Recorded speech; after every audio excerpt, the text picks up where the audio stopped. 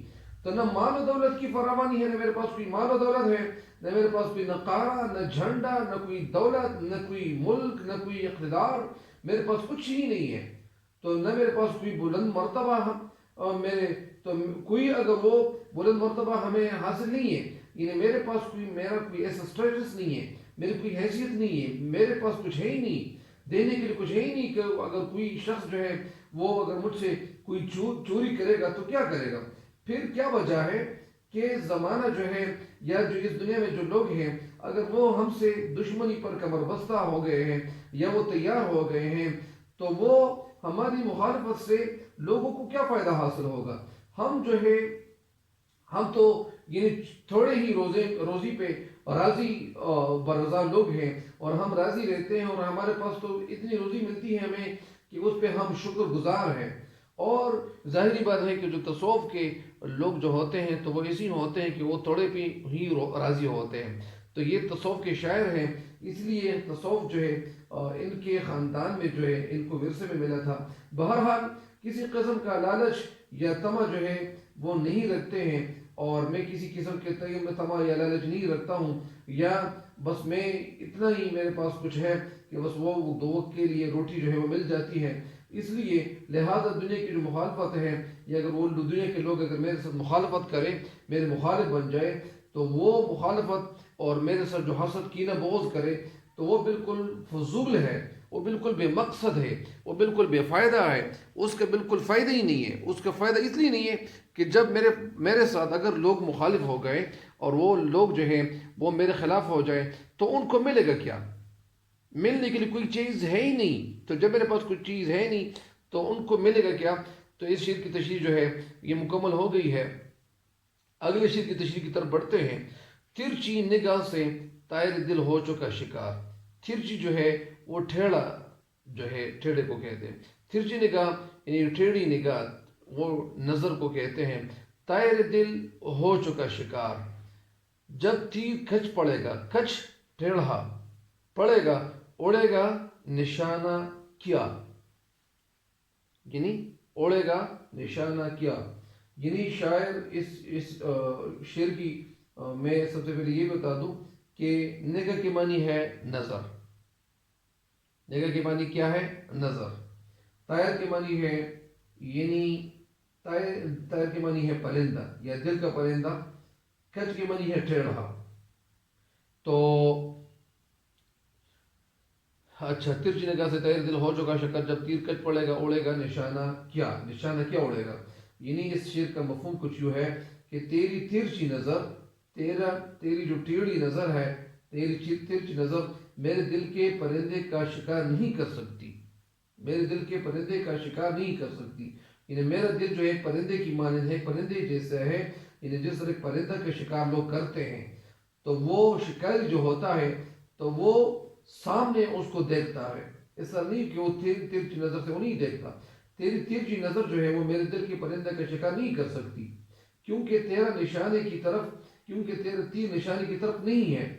تیرا تیر یعنی وہ نشانی کی طرف نہیں ہے تو وہ نشانے پر کیسے پڑ سکے گا؟ یہاں سے مراد جو ہے تیر سے مراد یہاں پہ آنکھوں کے تیر ہے، اور یہ جب کوئی شخص جو ہے وہ آپ کو سیدھا نہ دیکھے اور وہ ٹیڑھی نظر سے وہ دیکھ رہا ہو تو ظاہری بات ہے کہ وہ ٹیڑھی نظر تو کسی اور جگہ پہ جو ہے وہ پڑ جائے گی۔ تو اس لیے شاعر کہتے ہیں کہ جب تو جو ہے مجھے سامنے بالکل دیکھتے نہیں ہو اور مجھے بالکل یعنی فیس ٹو فیس مجھے دیکھتے نہیں ہو تو ظاہری بات ہے کہ نشانہ جو ہے وہ غلط ہوگا، اور اس کا جو ہے وہ نشانہ یعنی اس کا مطلب یہ ہے کہ اس کا مطلب میں سمجھاتا ہوں تو یہ تو ہوگی نثر۔ اس شعر میں شاعر محبوب کی تیرچ نگاہ کے حوالے سے بات کرتے ہوئے کہتے ہیں کہ محبوب مجھ سے نظر ملا کر بات کرنے کی کوشش کر، یعنی محبوب میرے ساتھ نظر ملا کر جو ہے بات کرنے کی کوشش کر۔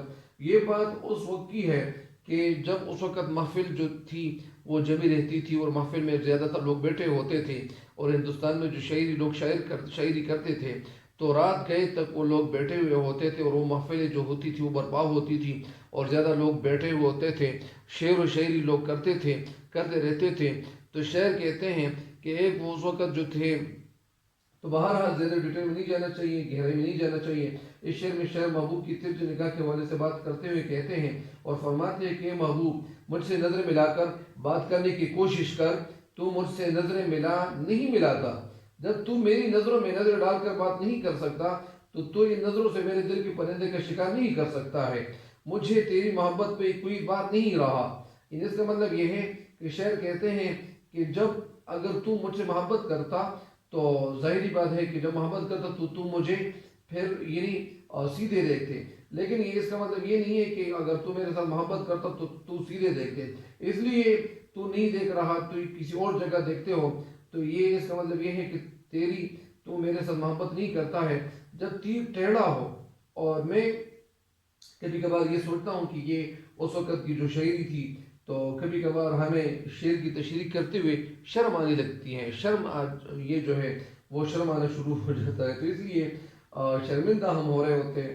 تو یہ شاعر کہتے ہیں کہ جب تیر ٹیڑھا ہو تو پھر ٹیڑھے تیر سے نشانہ لگانا بھی درست نہیں ہوتا، یعنی اس کا مطلب یہ ہے کہ شاعر جو ہے وہ محفل میں بیٹھے ہوئے ہیں، اور وہ وہاں جو محبوب تھا اس کا یعنی محبوب یعنی شاعر یعنی جو مرد ہے تو اس کا محبوب ظاہر ہے وہ محبوبہ ہی ہوگی، وہ محبوب تو نہیں ہوگا۔ تو بہرحال یہ محبوب سے مراد یہ جو محبوبہ ہے، تو یہاں شاعر کہتے ہیں کہ اے میرے دوست، اے میرے محبوب، تو محفل میں میرے سامنے یا میں تیرے سامنے بیٹھا ہوا ہوں لیکن تو میری طرف نہیں دیکھ رہا، اس کا مطلب یہ ہے کہ تو میرے ساتھ محبت نہیں کرتا ہے۔ اگر تو میرے ساتھ محبت کرتا تو مجھے سیدھے دیکھتا، لیکن تو مجھے سیدھا نہیں دیکھ رہا، اس لیے اس کی وجہ یہ ہے کہ تیری محبت میرے ساتھ نہیں ہے، تو میرے ساتھ محبت نہیں کرتا ہے۔ اور جب تیر ٹیڑھا ہو تو پھر ٹیڑھے تیر سے نشان لگانا بھی درست نہیں ہوتا ہے، یعنی اس کا مطلب یہ ہے کہ جب تم مجھے سیدھے نہیں دیکھو گے تو ظاہری بات ہے کہ میرے دل میں تیری محبت پیدا نہیں ہوگی، یہی مطلب ہے۔ اگر محبوب نظر میں نظر ملا کر وہ بات کرے، یعنی وہ محبوب جو ہے وہ سیدھا دیکھ کر وہ بات کرے، اشاروں میں بات کرے یا آنکھوں سے آنکھوں میں بات کرے، تو اس طرح شاعر کو محبوب کی محبت کا پورا یقین ہو جائے گا۔ یعنی یہ اس وقت کی شاعری ہے کہ جس وقت جو تھے وہ لوگ یہ شاعری کرتے تھے، اور وہ اس وقت لوگ ایسے ہوتے تھے کہ کہتے تھے کہ بس میں یہ میرا محبوب ہے، محبوب کو بالکل پتہ نہیں چلتا تھا، اور ان کو پتہ نہیں ہوتا تھا کہ میرا بھی کوئی محبوب ہے، میرا بھی کوئی عاشق ہے۔ تو یہ اس وقت لوگ بس شاعری کرنے لگ جاتے تھے اور شاعری کرتے تھے۔ تو بہرحال یعنی کچھ حقیقت بھی ہے اور کبھی کچھ باتیں جو ہے وہ حقیقت سے دور بھی ہے۔ تو بہرحال یہ شعر کہنا یہ چاہتے ہیں کہ اے میرے محبوب جب تو جو ہے وہ مجھے سیدھا نہیں دیکھو گے، تیری ترچھی نظر میرے دل کے پرندے کا شکار نہیں کر سکتی، کیونکہ تیرا نشانہ جو ہے، تیرا تیر جو ہے، تیری آنکھیں جو ہے وہ کسی اور طرف جو ہے وہ گشت کر رہی ہے، کسی اور طرف جو ہے وہ دیکھ رہی ہے۔ تو جب تو کسی اور طرف دیکھے گا تو ظاہری بات ہے، یعنی جس طرح ایک شکاری ہوتا ہے اور وہ جب پرندے کا شکار کرتا ہے تو پرندے کا جب شکار کرتا ہے تو وہ تیر بھی جو ہے اسی پر برسائے گا، یا جو وہ شکار کرتا ہے تو اس وقت جب وہ شکار کرتا ہے تو پرندے کو سیدھا دیکھ رہا ہوتا ہے، تب وہ شکار کر سکتا ہے۔ اسی طرح شاعر بھی کہتے ہیں کہ میرے محبوب اگر تو میرا شکار کرتا اور میں تیرا شکار تب بن جاتا اگر تو سامنے مجھے فیس ٹو فیس دیکھنے لگتا، اور تو جو ہے وہ مجھے میرے ساتھ یہ جو ہے وہ فیس ٹو فیس مجھے دیکھنے کی کوشش کرتا، تو پھر کیا ہو جاتا، تو میرے دل کا شکار جو ہے وہ کرنے میں کامیاب ہو جاتے۔ یعنی تو میرا دل جو ہے ایک پرندے کی طرح ہے، یا جس طرح پرندے کا شکار کیا جاتا ہے اسی طرح میرا دل جو ہے اس کا شکار تو تب کرتے، تمہیں کامیابی تب ملتی جب تو مجھے سیدھا دیکھتے۔ تو یہ شعر کہتے کہ تم مجھے سیدھا دیکھتے نہیں ہو، تو اس لیے تو جو ہے میری محبت حاصل نہیں کر سکتا، اور اسی طرح تجھے کامیابی نہیں ملتی۔ تو اس شعر کی تشریح جو ہے یہ مکمل ہو گئی ہے۔ اور اس شعر کے ساتھ ایک شعر ہے کہ ترچھی نظروں سے نہ دیکھو، ترچھی نظروں سے نہ دیکھو عاشق دلگیر کو، ترچھی نظروں سے نہ دیکھو عاشق دلگیر کو، کیسے تیر انداز ہو، کیسے تیر انداز ہو سیدھا تو کر لو تیر کو۔ بہرحال یہ جو اشعار ہوتے ہیں تو یہ ان کے ساتھ جو ہے صرف پاس کرنا چاہیے اپنے آپ کو، اور یہ جو اشعار ہے تو بس اتنا کرے کہ بس آپ لوگ جو ہے وہ پاس ہو جائیں، اور ان اشعار سے جو ہے وہ مطلب ہے وہ اٹھائیں اور اپنے آپ کو پاس کر لیں، اور پھر ان اشعار کی جو تشریح ہے یہ بالکل بھول جاؤ، ٹھیک ہے بس۔ تو یہ شعر کی تشریح جو ہے یہ میں نے کر لی ہے۔ ابھی آخری شعر جو ہے اس غزل کا، تو یہ کیا ہے، یوں مدعی حسد سے داد نہ دے داد تو نہ دے، یعنی آتش غزل یہ تو نے کہی عاشقانہ کیا۔ اصل میں یہ جو محفل تھی اور جو لوگ بیٹھے ہوئے ہوتے تھے، تو اس محفل میں یہ شعر جو ہے آخری شعر ہے اس غزل کا۔ تو میں نے پہلے بھی ویڈیوز میں بتایا ہوا ہے کہ وہ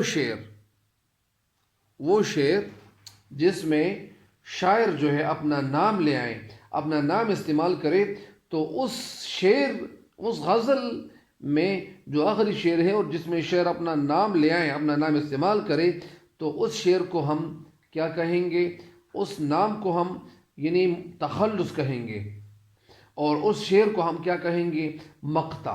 مقطع کے معنی ہے لغت میں کاٹنا، کاٹ ڈالنا، کاٹنا یا کاٹ ڈالنا، اور اصطلاح میں معنی یہ ہے کہ مطلب مقطع وہ ہوتا ہے کہ جس میں یعنی جس شعر کی وجہ سے غزل کا اختتام ہو، اور اس کو ہم مقطع کہیں گے۔ تو اسی طرح شاعر جو ہے آتش نے اپنا نام جو ہے یہاں استعمال کیا ہوا ہے، اور یہ اپنے جو ہے ان کا جو دوسرے شاعر تھے تو وہ وہاں محفل میں بیٹھے ہوئے تھے، تو یہ جب شاعری کر رہے تھے تو شاعری کرتے کرتے یہ اپنے مدعی کو، ظاہری بات ہے کہ جب مشاعرہ ہو، اور مشاعرہ کیسے کہتے ہیں، جب دونوں طرف سے یا ہر طرف سے اشعار پڑھے جا رہے ہو تو اس کو مشاعرہ کہتے ہیں، مشاعرہ۔ تو اس کا مفہوم کچھ یوں ہے کہ مخالفت، اچھا داد، مدعی یعنی دعویٰ کرنے والا، اور داد جو ہے داد کے معنی تعریف کرنا، اور یہ تو بس ہو گیا، آتش تو ان کا اپنا تخلص ہے۔ اچھا مفہوم اس کی کچھ یوں ہے کہ مخالف لوگ حسد کی وجہ سے وہ تعریف نہیں کرتے ہیں، مخالف لوگ یعنی حسد، کینہ، بغض کی وجہ سے وہ تعریف نہیں کرتے ہیں، تو نہ وہ، ورنہ میری غزل بڑی دل فریب اور بڑی عاشقانہ ہے۔ یعنی شاعر جو ہے ان کے سامنے وہ دوسرے شاعر وہ بیٹھے ہوئے تھے، اور ان کے آپس میں ایک چشمک تھی، اور ایک حسد اور کینہ اور بغض، جس طرح لوگ کہتے ہیں کہ ایک فقیر کو دوسرا فقیر جو ہے وہ اچھا نہیں لگتا، یا وہ ایک دوسرے کو نہیں بھاتے ہیں، ایک دوسرے کے وہ بہت ساتھ محبت نہیں کرتے ہیں۔ تو اسی طرح شاعر کہنا یہ چاہتے ہیں کہ اے مدعی، اگر تو جو ہے، اے دعویٰ کرنے والے، اگر یوں حسد بغض کی وجہ سے تو میری تعریف کرنا نہیں چاہتا ہے، تو تعریف کرنا چاہتا ہے، تو اگر یوں حسد سے تعریف کرنا چاہتا ہے تو تعریف نہ کر، اگر حسد کی وجہ سے، کینے کی وجہ سے تو میری تعریف کرنا چاہتا ہے تو تعریف نہ کر۔ آتش تیری غزل واقعی نہایت عاشقانہ ہے۔ یہ شاعر خود اپنے آپ کی طرف مخاطب ہو کر کہتے ہیں کہ میں نے جو غزل پڑھی ہے، اوپر جو غزل، جس غزل کا تذکرہ کیا گیا ہے، جو غزل کیا ذکر کیا ہے، اور جو غزل میں نے لکھ ڈالی ہے، تو یہ خود داد اور تعریف کی جو ہے وہ لائق ہے۔ تو یہ تو ہو گیا اس کا مفہوم، اور ابھی چلتے ہیں اس جو ہے اس شعر کی تشریح کی جانب۔ تشریح، جانب کی جمع جوانب ہے، جانب کی جمع کیا ہے؟ جوانب ہے۔ تو اس شعر میں جو ہے شاعر خود سے مخاطب ہو کر کہتے ہیں کہ آتش تیری یہ غزل بہترین رنگ میں رنگی ہوئی ہے، بہترین طریقے سے تو نے، بہترین طرح سے تو نے یہ غزل لکھ ڈالی ہے۔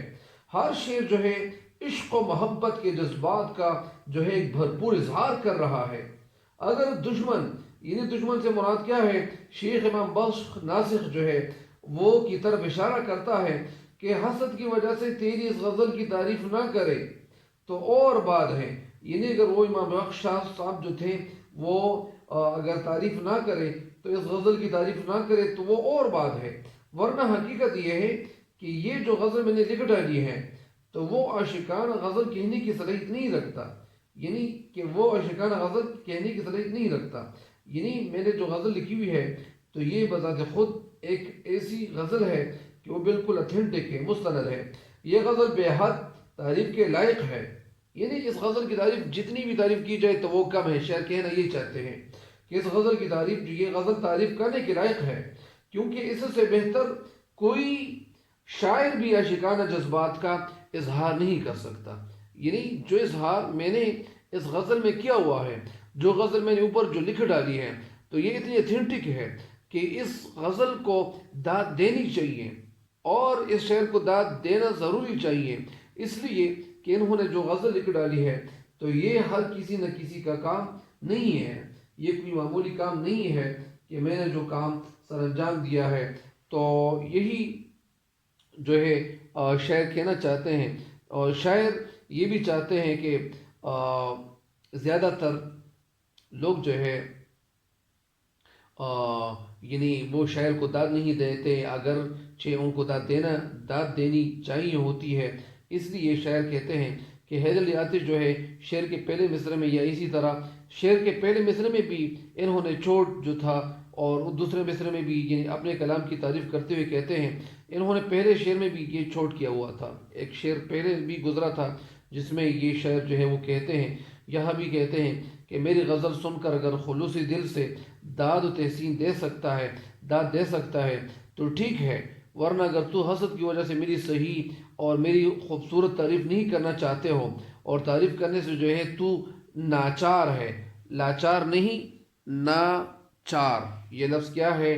یہ صحیح لفظ جو ہے ناچار ہے، اور لاچار جو ہے وہ لفظ بالکل غلط ہے۔ تو یہ اچھا، تو ٹھیک ہے، ورنہ اگر حسد کی وجہ سے میری تعریف اگر تو کر نہیں سکتے ہو تو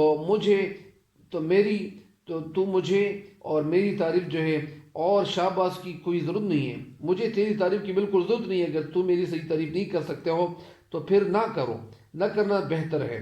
آگے چل کر آتش جو ہے اپنی زبان سے خود اپنی تعریف کرتے ہوئے کہتے ہیں کہ اے آتش تیرا کلام لاجواب، تیری یہ غزل بے مثال ہے، لاجواب ہے۔ تو نے آج محفل میں جو غزل کہی ہے، محفل میں جو غزل کہی ہے، حقیقت میں یہ غزل عشق و محبت کے جذبات سے لبریز ہے، بھرپور ہے، مستند ہے، خوبصورت ہے، بھرا ہوا ہے، جس کے لیے تو واقعی داد کے اور تعریف کرنے کے جو ہے وہ لائق ہو۔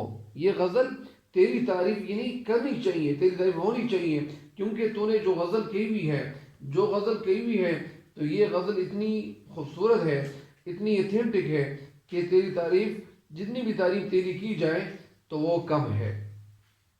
جس طرح یعنی اور ظاہری بات ہے کہ جب کوئی ایسا کام سر انجام دے تو ان کی تعریف کرنی چاہیے، اور تعریف کرنے میں کیا حرج ہے، کیا نقصان ہے؟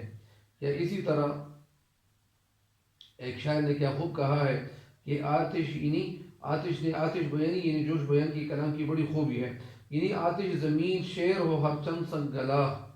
یہ اپنی تعریف ایک اور جگہ بھی کرتے ہیں. وہ کیا کہتے ہیں کہ آتش زمین شیر ہو ہر چند سنگ گلا، لغزش سے آشنا نہیں اہل سخن کے پاؤ. یعنی لغزش کمی سے، کوئی غلطی سے، یہ لفظ کیا ہے؟ غلطی ہے. آتش زمین شیر ہو، زمین شیر کا مطلب یہاں یعنی ایک پلاٹ، وہ انداز جس انداز میں یہ شاعری کرتے تھے. ہر چند سنگلا، یعنی اس کا مطلب یہ ہے کہ آتش زمین شیر ہو ہر چند سنگلا، یعنی اے آتش اگر تیرے لیے اگر مشکل، یعنی تو اگر مشکل سے مشکل کی طرف کیوں نہ چلا جائے، تو اگر مشکل سے مشکل طریقے کو، انداز کو اختیار کیوں نہ کر لے، تو تجھ سے غلطی جو ہے وہ بالکل ہوتا نہیں ہے. لغزش سے آشنا نہیں اہل سخن کے پاؤں، یعنی جو اہل سخن کے ہیں، یعنی جو اشعار کو لکھنے والے ہیں، تو یہ ان سے غلطی کا بالکل جو ہے یہ غلطی سے آشنا نہیں ہے. یعنی مطلب اس کا یہ ہے کہ ان سے بالکل غلطی نہیں ہوتی ہے. تو اس شعر کو ایک دفعہ پھر سن لیں. یعنی اپنی تعریف کر رہا ہے کہ آتش زمین شیر ہو ہر چند سنگلا، لغزش سے آشنا نہیں اہل سخن کے پاؤں. تو اس شعر کی تشریح بھی ختم ہو گئی ہے، اور اس غزل کی جو تشریحات تھی وہ 4 تشریحات تھی جو رہ گئی تھی، تو اس کا خاتمہ ہو گیا ہے. اور مجھے بھی اپنی دعاؤں میں جو ہے وہ بھرپور طریقے سے یاد کیا کرتے رہا کریں. اللہ تعالیٰ آپ سب کا حامی و ناصر ہو. والسلام.